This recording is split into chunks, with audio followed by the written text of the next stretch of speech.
Welcome back to another episode of the Real Life Investing Podcast with Jason and Rachel Wagner. Today, we're going to go into a different topic. We haven't talked about this yet. Religion. And finding your faith. And kind of going through an experience that we just did as a family just this last weekend. And I think I want to personally kind of share that whole experience. So Rach, going into it, you've always wanted to kind of get back to church.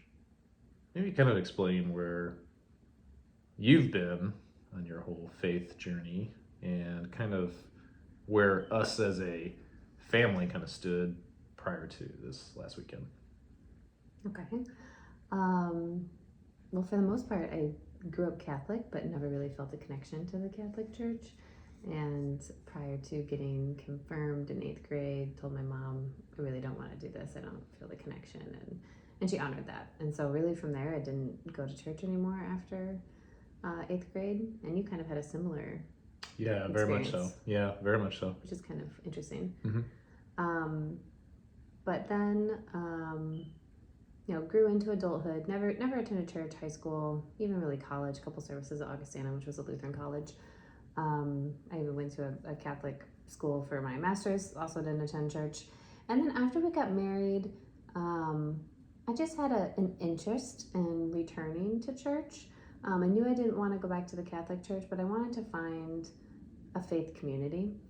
And started kind of looking around. We tried a place in Ravenswood when we lived there for a while, but it was really hard for us when we lived in the city because we moved so much. And it's like, I didn't see us attending church across town if we were to move. And so it kind of like got pushed to the side as like not a priority because it just didn't really make sense. Yeah. And your schedule wasn't really going to allow for us to attend together. And so it was like, am I going to attend by myself? Probably not, unless I like really found like true community. But the likelihood of that just seemed like it wasn't going to happen. So I just kind of became a very passive interest, I would say. And then earlier this year, as I was doing the audition stuff, I definitely like found my personal connection back to God and to faith. And I prayed a lot throughout that entire process. I have the Holy Bible app and was doing like women devotionals every day and even praying backstage in auditions with my audition partner, whose name was also Rachel. And so that was really like where my reconnection started, I think was earlier this year. We have some great friends to thank for that as well. And so I've just continued to share with you that I would like us to get back into the church. We're raising our children with the Christian faith. They're going to a Christian school, and our children love the Bible and love Jesus. I mean, they read their children's Bible every night. It is just the sweetest thing. They pray before dinner, they pray sometimes at bedtime, and they talk about Jesus all the time. You know, it's really a part of their life, and so it's just kind of made sense for it to become a part of our life as well. But man, looking for churches is a hard thing to do. It's not easy, especially when you've been this disconnected for a long time. People are like, well, what do you want? And I'm like, I don't really know. I mean, I really only know Catholic service, right? I think I want non-denominational Christian, and they're like, what do you want, contemporary? Do you want traditional? I don't know. Like, Yeah, it's right. hard to know. We just don't know. Do you want big? Do you want small? I'm like, well, I don't really think I like the mega church idea, but I don't know, right? And so anyways, there's several families at the school that we go to who attend this church, the Orchard, in Arlington Heights. And so I've been telling you for probably months, it would make sense for us to try this. It would make sense for us to try this. And it would also make sense for us to try the church at the school that our kids go to. But I just know that a lot of the families at the school go to this other church. There's a huge community. There's big youth community. It's newer. And they have contemporary service versus the church at our school is much more traditional, old school. May not be the best long-term fit for us. So yeah, it's been in the back of our mind for a while. I put it in the back of your mind for a while. And then last week, you were just like, I want to go to church on Sunday. I was like, what? Let's do it. It's on the calendar. Let's go. Yeah. And so we did it. We went on Sunday, yesterday, and it was fun. It was a really, really enjoyable experience. And when we went to that mega church, sometimes you feel like maybe the impression is that you're probably going to get lost in the shuffle here. Um, and that was going to be okay if we got lost in the shuffle. Um, but at the same time, I also didn't feel that way at all. You know, No, we I met several so people. And granted, you know, emailed them in advance. They say, like, if you're new, like, reach out so, we know that you're coming, and come to the front desk so we can meet you. So we did those things, right? And that absolutely helps.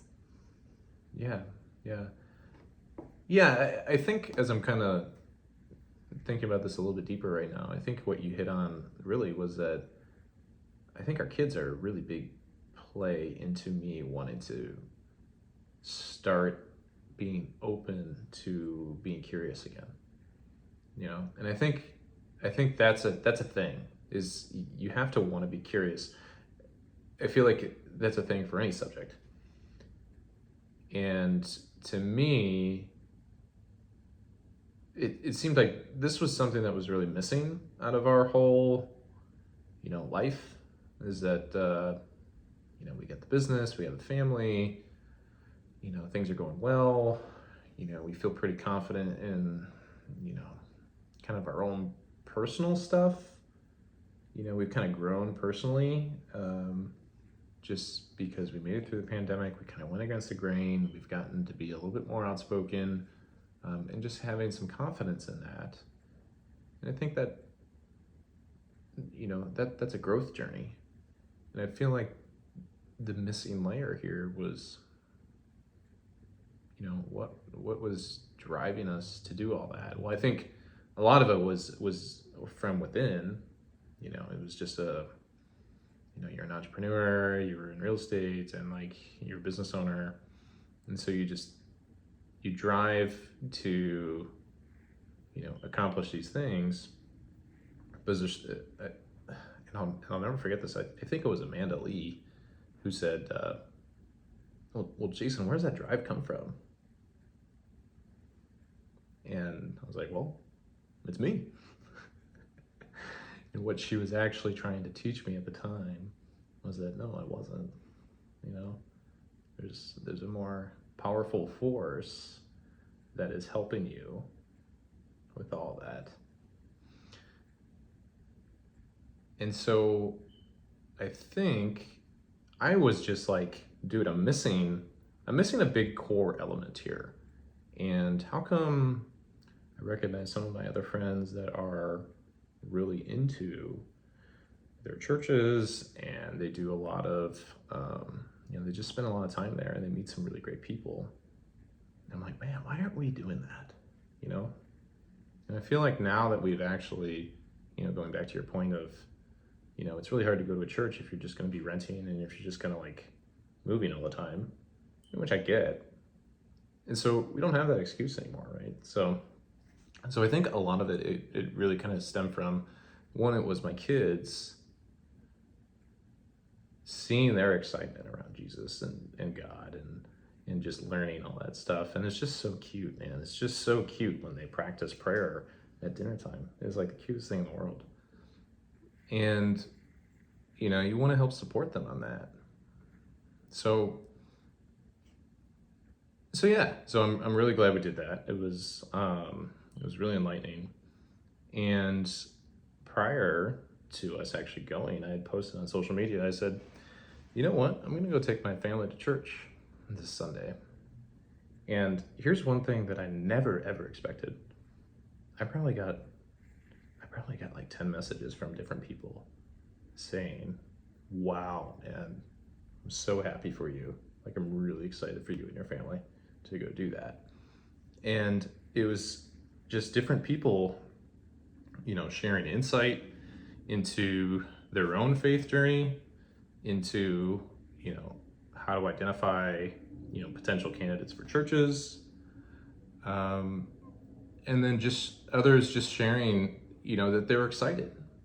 And I think that a lot of what I recognize from that perspective is that these people had already gone through like their kind of own spiritual journey. And because they were able to find Jesus or find God in a way where he really spoke to them, it changed everything. And they're excited to see others start that same thing. And so I kind of look at it from a perspective of like, when we were doing 75 Hard, we almost treated 75 Hard as like our religion. You know, we thought it was such, well, it's kind of like the blueprint for a lot of success and like how to get mentally stronger and to gain confidence and to get in shape and to just develop discipline. And I think it's a really good blueprint for success. And we see a lot of successful people that have gone through that program and have done it. And so what did we try to do? We tried to influence people to do that program. And I made it a goal of mine last year to influence over 100 people to do that program. I don't think I got to 100, but I got to like 50. 50 directly, which was super cool. And I've seen them all grow, into a much more confident person if they did complete the program. Now of those 50, it wasn't a lot of them that actually completed it, right? It was just a small percentage. So I guess I kind of look at it from that perspective where it's like, this is something that it's missing. It seems like there's a proven track, and I'm ready to be curious about it, right? Can you identify what it was for you that made you last week say, I'm going to church, I want to go to church this weekend? I mean, you were committed. We're going. Yeah. It was the election. It was the election. I think I've been very hesitant to be a believer in something more powerful than us. And growing up Catholic, I mean, I knew the stories, right? And I knew the basics. But to me, as I've kind of, been back here and there on some weddings, we've been to some Catholic masses and things like that, and it's so ritual, right? It's all about the ritual. And when you find out that there is something very troubling within the Catholic Church, from the molestation of all those little boys and children, that was many years ago when that story broke, but that completely shattered everything that I wanted to know about it. And I don't blame myself for wanting to not want to be involved, because it's disgusting, man. Of all that stuff that was going on, it was just completely disgusting. But does the issues that happened within the Catholic Church mean that there's not a greater power? And I think that's where I got it confused. Right? I think that's where I got it confused. And I needed something that was more real life events. It's kind of like changing your mind on vaccines. A little bit, right? Okay.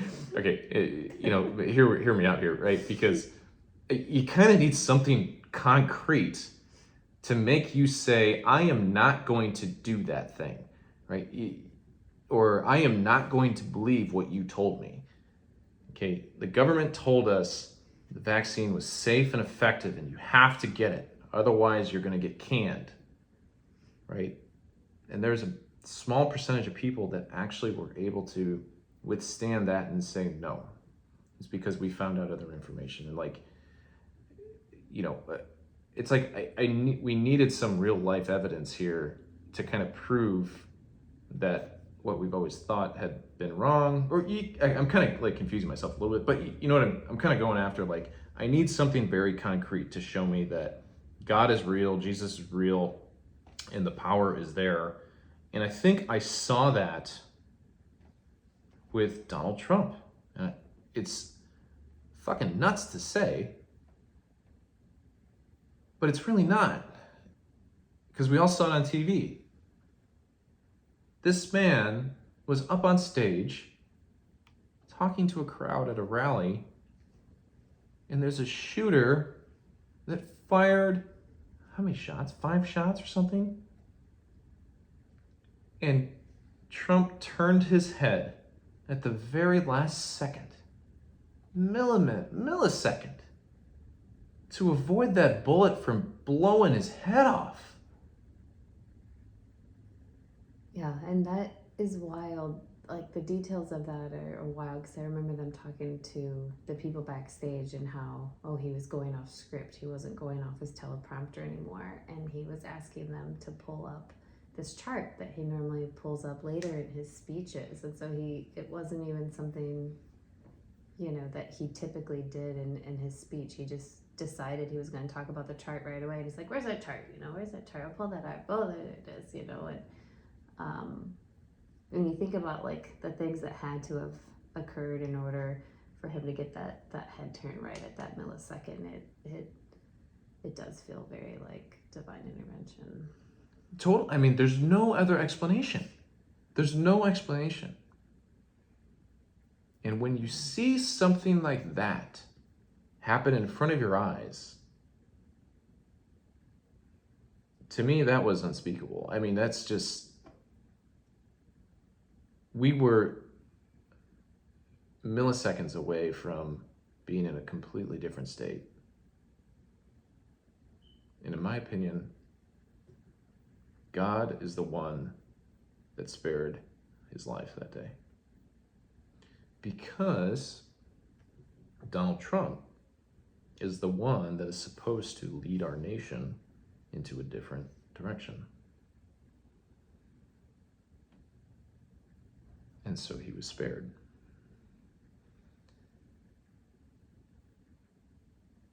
But that's not the only piece of it.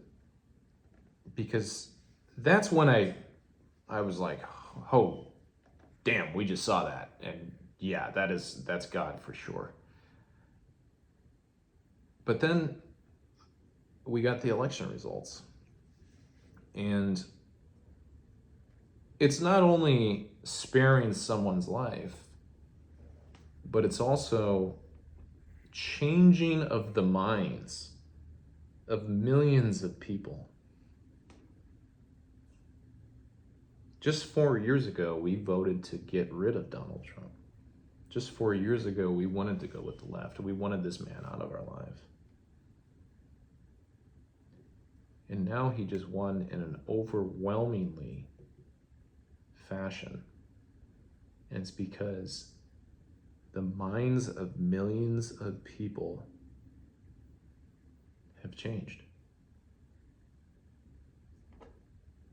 And it's one thing for God to change, to shift your head, to have you have this weird jerk reaction to miss a bullet that flies by your head. But I think it's extremely tough to have the minds of millions of people change. Because at the end of the day, I think that this last election was a difference between good and evil. And I think the good prevailed.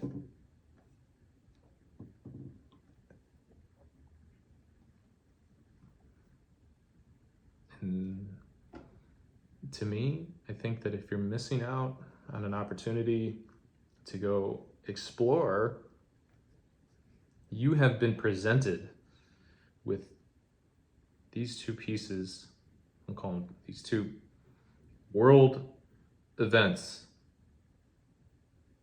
that say there is a higher power. And if you're missing the opportunity to take those events and run with it, I think it's a missed chance. And so that's why I felt so strongly about wanting to go, was because this was the real world physical evidence that I needed to feel a lot more comfortable. And people listening to this could probably be like, dude, you're nuts, man. I can't believe you think of like Donald Trump like that. I can't believe that you think that he is the one who's, that God put in place to do all these things. And yeah, I mean, it could be perceived nuts, but it's actually helped me get a lot closer, And so you may not agree with it, which is fine.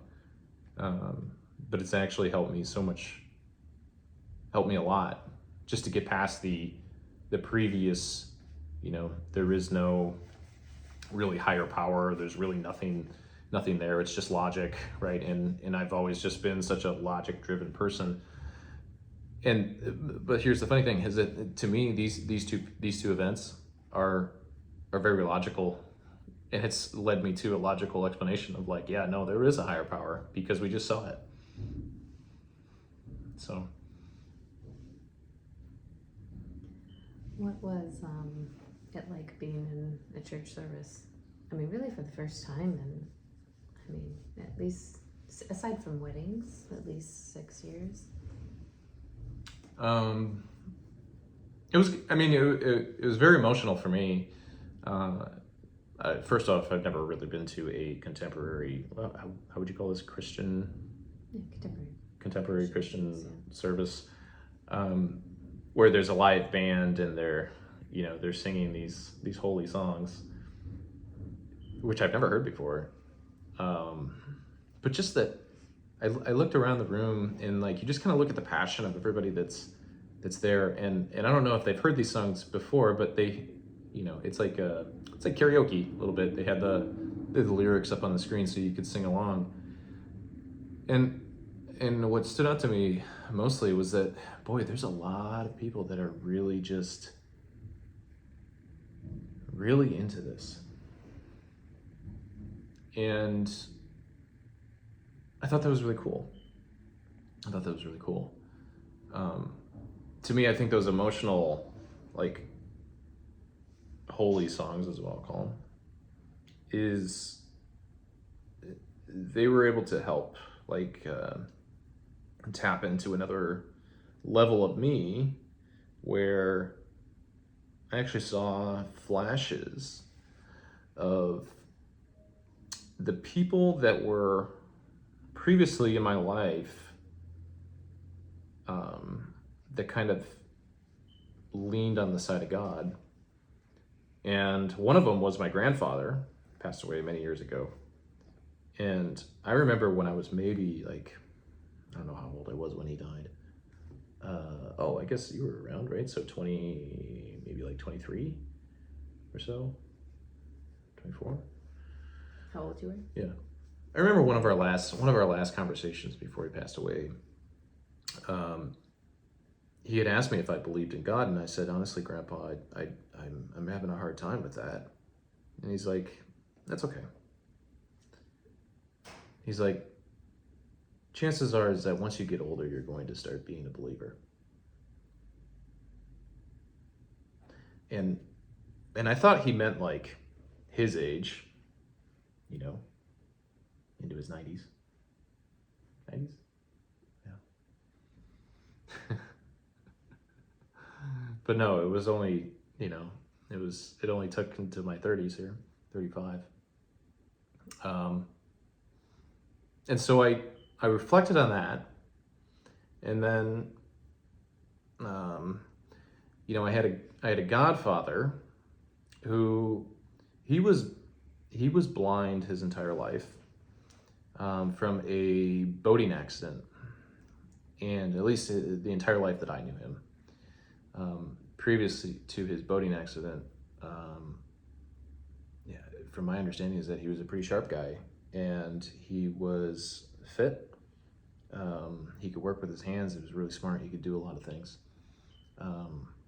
But he went out water skiing with some friends, and they went to go pick him up after he fell, and the propeller got him, and he was blind for the rest of his life. Well, he was my godfather, and I had a relationship with him, but it was only in the times of when we would see each other on holidays, or or just some family parties. But it wasn't really that deep until it was the day before his funeral that I had an interesting dream in which I had to share this with my aunt, and I wrote it down for her because I told her at the funeral. I said, "Hey, I had a vision last night about Bob," and so yeah, the thing, at least for me, when that was going on, was that still I mean I wasn't really that much of a believer still even at the time, and this wasn't even that long ago, because it was a dream, and I don't put a lot of weight on dreams because they can be kind of crazy, and you dream of all kinds of stuff, right? But this one was actually, the coincidence was very eerie because it was the day before his funeral, so clearly I was thinking about him. But I just remember the dream was basically me watching him from afar as he's walking through a field, and it's before his accident, so he doesn't have the glasses that he always wore to cover his eyes. He's free, and I see him basically starting to like levitate into the air, and I'm not close, right? So imagine a field, and there's only one thing in that field, and it's him walking, and I'm from a far distance away. Even if I tried to yell, you couldn't hear me. But I see him walking, and then all of a sudden he starts levitating into the air, almost like he was like ascending into heaven. It was crazy, and I remember it very vividly. It like almost like you would be abducted by aliens type thing. But once he got to the top, there was a top. There was a top, and there was a door. And he knocked on the door, and the door opened, and he walked in.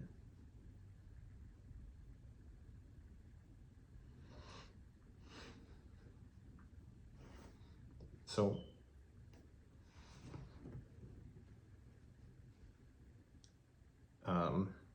so again, I shared that with my aunt, and I wrote it down for her so that she could always remember it too.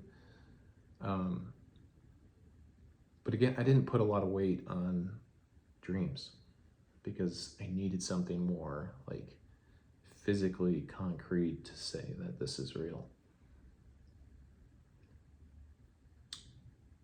And then, and what's really interesting is that, as I was kind of mentioning, that there's been a number of people that reached out, that kind of congratulated me on like, hey, dude, hey, I'm really happy that you're going on this journey. If there's anything I can do, we're here to help. If you ever want to talk about it, we're here to help. I mean, I was just totally blown away, at how many people are actually out there, and you may not even realize it either. That they've all kind of gone down this little road. But there was another guy. He was my old neighbor, and his name was Josh. And Josh and I used to hang out all the time, like probably freshman year in high school. And the one thing I really remembered about Josh was that, boy, Josh was always busy, like going to his church, and he was always doing activities, and we would hang out a lot. But then all of a sudden he found his church, and then we just kind of like parted ways, and I shit you not, but Josh messaged me this morning.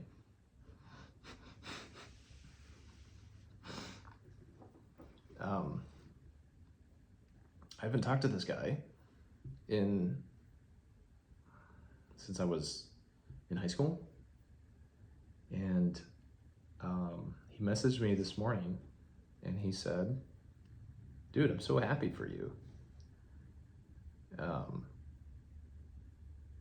And I was like, "Dude, I thought about you the other day when I was there, because you were one of the people that like had God in their world that I remember." And I just wasn't there. And of course, I wasn't shocked. To me, this morning, I was not shocked that I heard from Josh. Haven't talked to him in years, but I'm not shocked that I heard from Josh. How cool is that?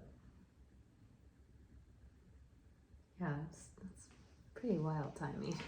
I mean, we went to church yesterday. Yesterday. And of course, I'm very, if anybody follows me on social media, I would say I'm very transparent, and I post about everything. And I had never known, maybe Josh had never followed my stuff. I don't know. I didn't even know that Josh looked at my stuff. Never had not much interaction with him. If I were to look historically, maybe there was something, but again, within the last few years, no, nothing. Nothing concrete, at least. But to get that message this morning, I was not shocked. I was not. I just wasn't. I wasn't shocked. I'm like, of course I'm hearing from Josh. Of course.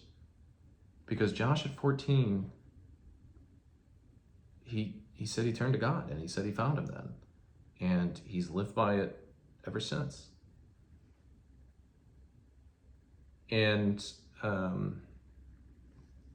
I think he's done a lot of really, really tremendous things. And I'm interested to hear more about his story. But again, I just wasn't shocked. It was like, of course. Right? So these are kind of like the real world things that, to me, I just needed to solidify it. And I think I got it.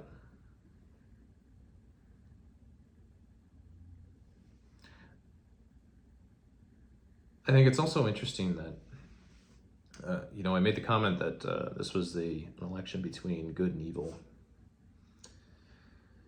And there are people that perhaps maybe voted on the left. And the reason that they voted on the left is because they said that their morals are there.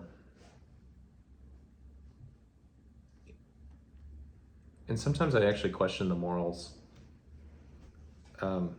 Because what I've recognized is that people are canceling relationships over if you voted left or right. People are canceling friendships, canceling family members. And to me, if you go to that degree, maybe somebody that you've always loved or somebody that you've always cared for, and you go to that degree of, I can no longer have this person in my life, whether you're left or right, because I've thought about this too. It's like, boy, I can't believe that person thinks that way.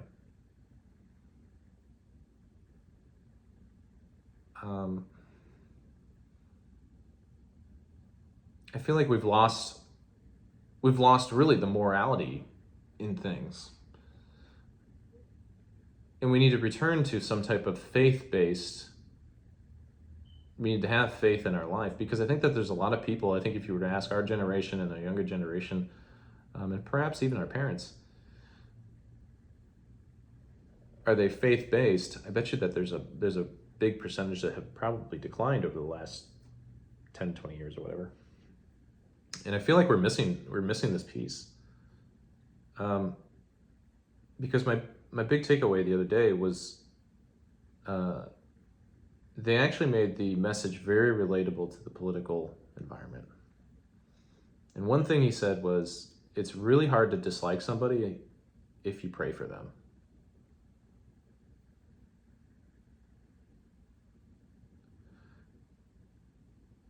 And so nobody's praying for one another anymore.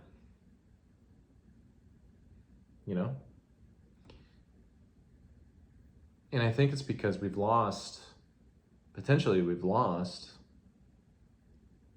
the faith.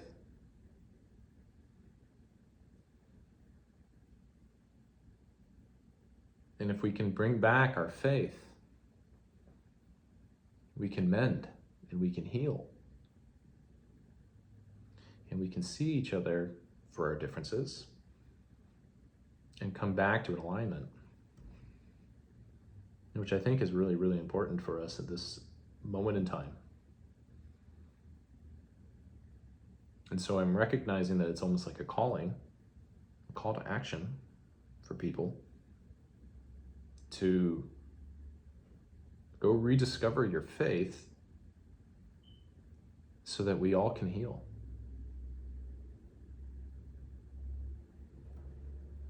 What do you think about that?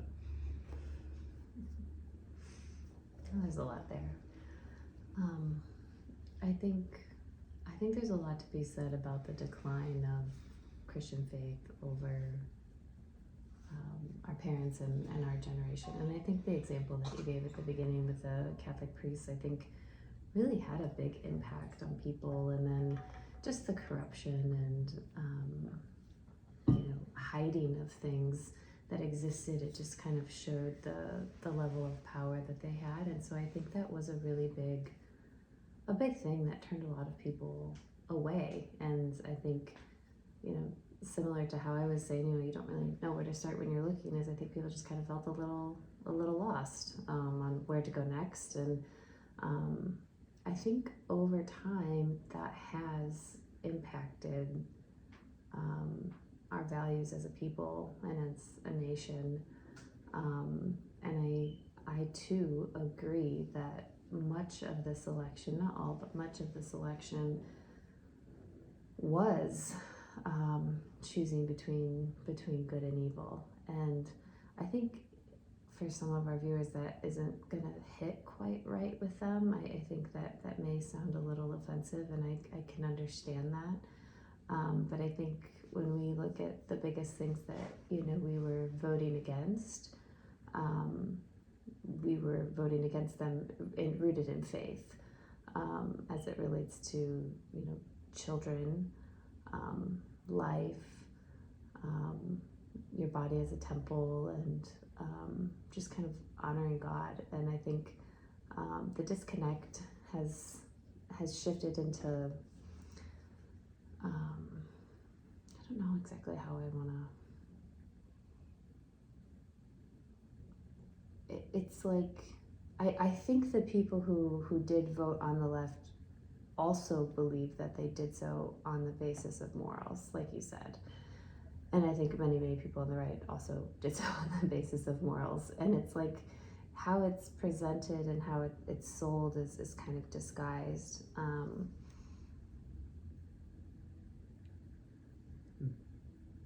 The morality is so vastly different right now. It is vastly different right now. And I feel like, I don't know, I don't really want to turn this into politics, so I'm having a hard time discussing it without being too vague. No, I think you need to. Because again, what drove me to this whole thing was politics. It was. Yeah, my kids started it. But again, it was the events that happened from this political election that drove me there. I think talking about the kids starting is a great example, because I think that our recognition of our faith probably really stemmed from having a family. I think when you have a family and you have children and you go through watching life develop and grow and change, and even sometimes watching life fail, there's something very spiritual about that, and I think that is where you really can see the higher being present. It's sometimes just unexplainable miracles that happen, and that's where I think the root of faith probably stemmed for us with children. And I say that because I think that is the backbone of a strong moral society, is the family. And when we look at the other side, I think that there's really a dishonoring and a dishonoring of family, a dishonoring of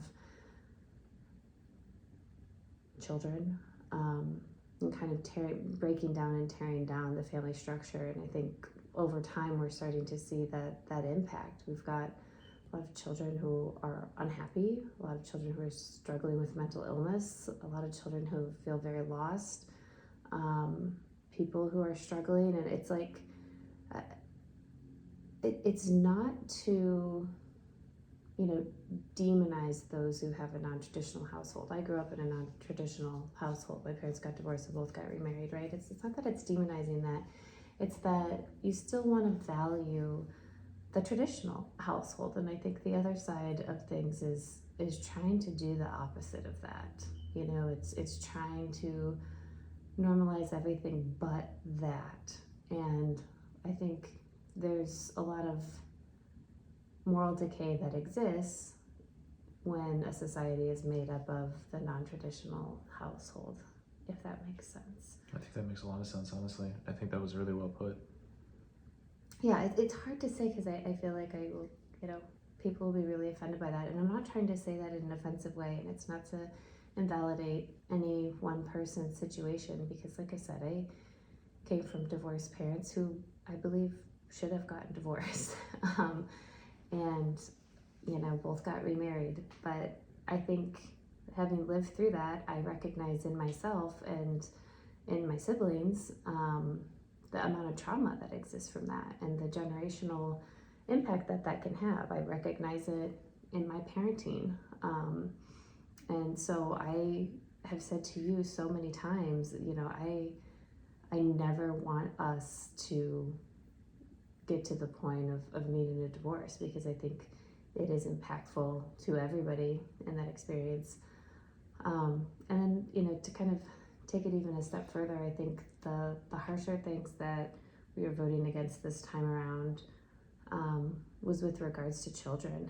And I think people who are voting on the left truly believed that they were voting in the best interest of the children. But I view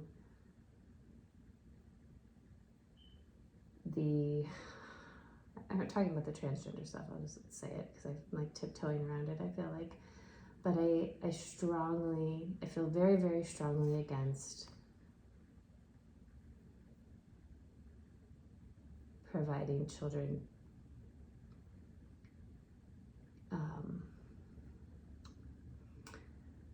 Gender affirming care, aka puberty blockers, sex changes, physical changes to their bodies as they are developing. We recently learned that there's someone that we know of, won't name drop anybody, but somebody that we know who is allowing their 5-year-old to be the opposite gender of how they were born. And I can't imagine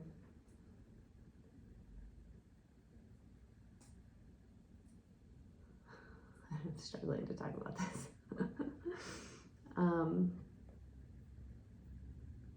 It's not that I don't believe that people can be transgender. I 100% believe people can be gay or bisexual or all of these things. It's not that. It's that we are changing their development hormonally, pharmaceutically, and sometimes surgically, physically, and permanently.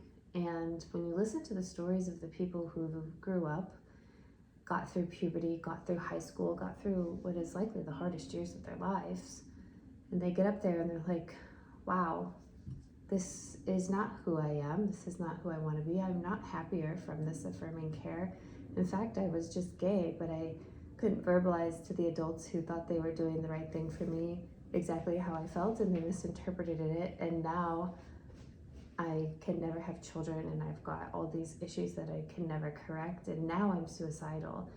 And I think like the left, like I said, I think they believe that they're doing children a service by supporting and affirming this through pharmaceuticals and surgeries and all of these things because of statistics being shared of like, oh, well, transgenders have the highest suicidal rate among teens. And I guess I just challenge people to ask, well, is that prior to or after or during this alleged affirming care? And what's the root of that unhappiness, you know? Yeah, well, it's come to find out that there is now studies that people that have gone through transition they have high They have really high suicidal suicidal rates. Yeah. Right, and so we probably all have heard this is that the doctors had put it in phrases of, well, do you want your son to commit suicide, or do you want him just to be a girl? Your son, right. Right. Yeah, or remain alive as a girl. Yeah. Right. And they put this in the minds of parents that, well, of course I don't want my son to commit suicide. Yeah, okay, let's go forward with this. Like this is just manipulation on a way of one, there's it's insanely profitable. It's insane. It's insanely profitable, and when you understand that there's when healthcare is still profit, there's very bad malice that can go into some of these recommendations. And so, and you can spin it you can literally spin it in any way that you want to make it sound great. You want to make it sound right. You can do that with anything. That's what sales is, right? That's what a good salesperson is. They can spin anything into a great perception. And so it's up to you to figure out what is good and what is wrong. And as we started to see all of this creep into our society, that's the evil part, right? We are mutilating these children. They are not old enough to understand the life-changing decisions that they have been making. Maybe they say that they're old enough, but we all know that our brains are still expanding into our 20s. Mm-hmm. Yeah, it's crazy to me that we can have limits on alcohol, tattoos, body piercings, driver's license, all of these things, voting, joining the military, all of these things, but we think it's okay for minors to make decisions to take drugs that are altering their future, or worse, physically change their body. That was a really big one. I think the other big one is the abortion stuff. I think it was very much presented this time around as life-saving care for a woman, which I'm so appalled at the number of people who truly really bought into that, because again, there's not a single state in the United States that does not allow for an abortion in instances of the life of the mother. There may be instances in which a physician didn't malpracticely, did not provide care, and later said that it was out of fear of the law. But if you look at the actual court cases, those court cases have lost, and the laws in those states have remained upheld because they do allow for care in terms of the life of the mother. So I obviously support care for women in those instances, and I also support care for women in instances of rape and incest within a certain time frame. But I think where this has gotten just so out of control was watching the DNC in Chicago provide abortions outside their conference in a trailer bus thing or whatever. It was like, come to the DNC, and no, by the way, go get your abortion right outside. It was like we have so blatantly taken on this topic, and it is such a sensitive one.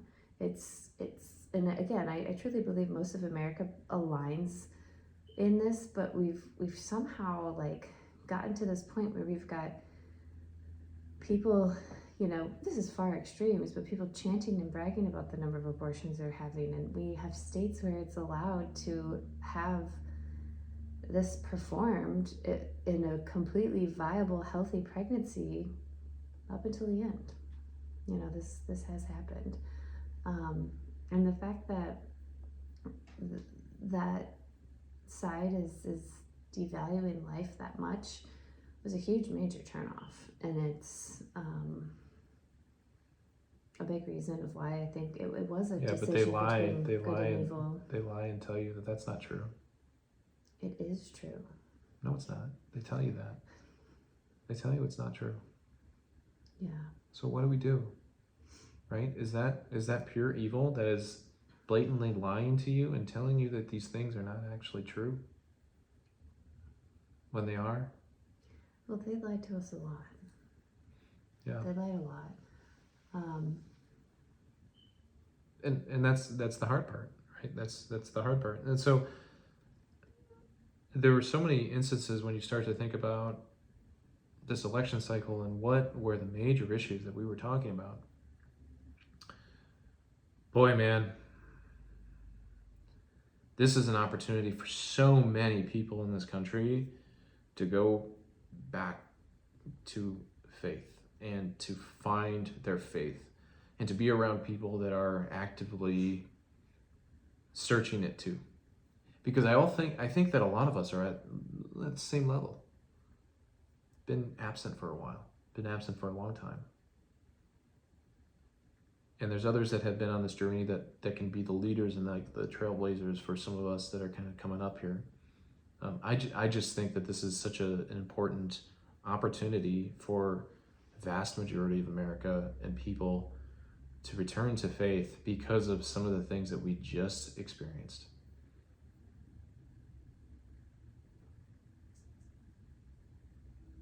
And I hope I'm not like on a honeymoon phase of this because it just went one time yesterday. Right? That's you mentioned. Are you excited? I actually mentioned I was nervous, and I'm nervous because of that. I'm nervous because I know that this is the right thing to do.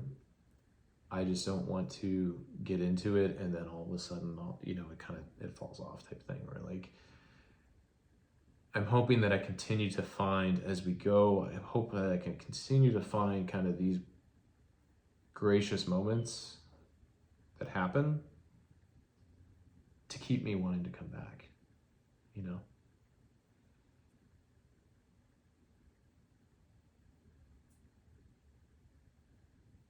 So yeah.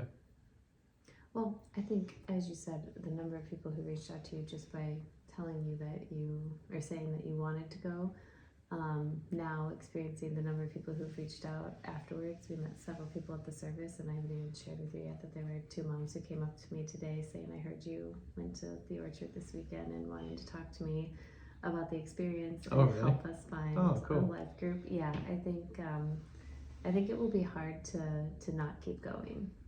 With that type of community and support system that exists. So yeah, I'm excited to explore kind of the other pieces that they have there, and just kind of get around some other people that are in the community, and I'm very open about sharing this whole thing.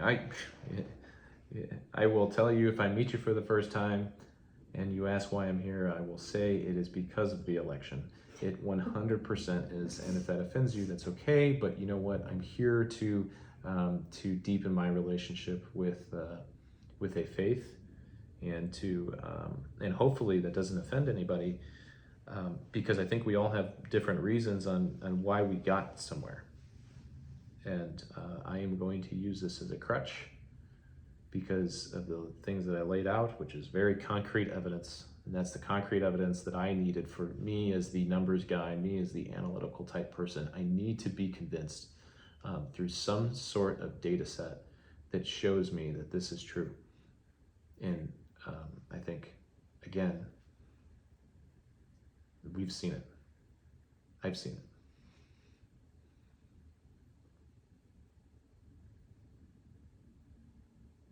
So, heavy stuff in this one. yeah, that's an understatement. But some good stuff. Maybe we'll cut out the middle part. Nah, we're not cutting out anything. All right, guys. Thank you for listening. If you found any value in the show, please share it. We are also getting up on YouTube now. We are posting these on our YouTube channel, the Real Life Investing Podcast. I don't actually know what the link is, but see if you can find it. Wish I knew. YouTube, Real Life Investing, Jason, Rachel Wagger. You should be able to find us and subscribe to it. That would be cool. Then you can actually see Rachel was actually crying on this episode. I did see a tear come down her face, so that was cool. So maybe you'll see that on YouTube. That's how deep this conversation got. You were brought to tears. Yes. Watching you get into this topic is emotional for me, and it was for you too. You mentioned it was emotional, but you did not share that you were crying in service. Yesterday, yeah. It was a moment that I'll remember for a long time. As we were in just service, and again, just listening to those holy songs, man, they get you, and they get you in your feelings. But there were so many really cool things that flashed in front of my eyes, that I never expected to see, and and that forced me to turn into a wet mop. It was unbelievable what was happening within that church yesterday and within me. And it was almost like I was at a funeral, right? I think that's a moment, right? That's a moment to really remember. Yeah. And it was like you had finally surrendered to coming back to your faith. That's what I didn't. Yeah, right. That's what I've been wanting to actually say, is that I've been resisting for so long. Again, resisting because I didn't have any logic, because it didn't make sense to me, because of what was going on in the Catholic Church. I'd just been resisting. And people that were closest to me were even asking, well, why do you resist? Well, why do you think this way? And I would come up with some answer that I don't know, right? A lot of times I can't even explain it. But yesterday I decided to just lay down the resistance.